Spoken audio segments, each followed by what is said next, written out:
Big story coming in. Airtel has announced an agreement with SpaceX to bring Starlink's high-speed internet services for its customers in India. This is the first agreement to be signed in India, which is subject to SpaceX receiving its own authorization to sell Starlink in India.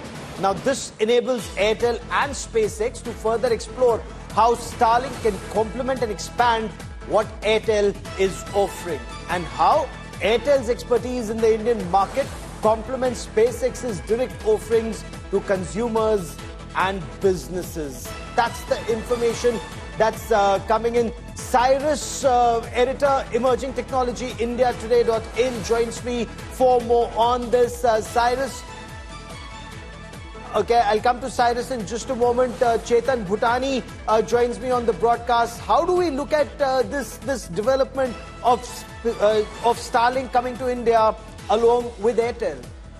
Well, absolutely. This development follows a recent meeting between the Indian Prime Minister Narendra Modi and Elon Musk in Washington, where they discussed various topics, including advancements in space and technology. In fact, previously, Airtel had been preparing to launch its own satellite internet services through its OneWeb venture, having constructed base stations in Gujarat and Tamil Nadu. Now, how does the Bharti Airtel and SpaceX Starlink have its immediate implication across India? It will help bridge the digital divide. Better internet in remote areas. Starlink satellite internet can provide high-speed broadband in rural and unserved regions where traditional fiber or mobile networks are unavailable.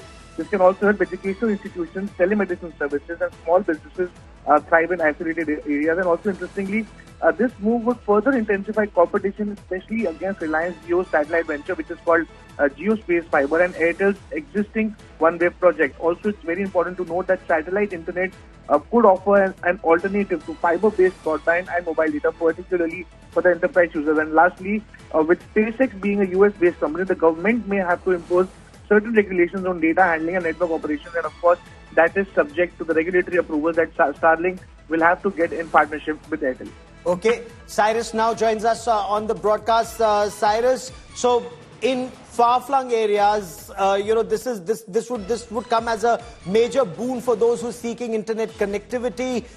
In Ukraine, it was seen as a game changer. But are there systems of checks and balances that need to be put in place? Well, it totally depends upon what the customer is seeking. At the end of the day, this is satellite-based internet. People need to understand that you will be getting the hardware. The company provides you the hardware. The installation is like any broadband installation that you have. But the main point here is internet access basically anywhere that you want. So the advantage with Starlink is high-speed broadband internet, and the fact is that these are low orbit satellites, and wherever you are, be it any remote location, or even if you are in places where internet access is absolutely inaccessible, these Starlink satellites will be able to provide you quick access. Now, it depends on the bandwidth. Yes, what exactly are you looking for? You won't be able to game using this sort of technology. Okay. You basically would be able to use basic internet services. So I think the bandwidth is also something that people should be, aware of. Fair enough. We'll keep that in mind. Cyrus, for the moment, many thanks for joining me.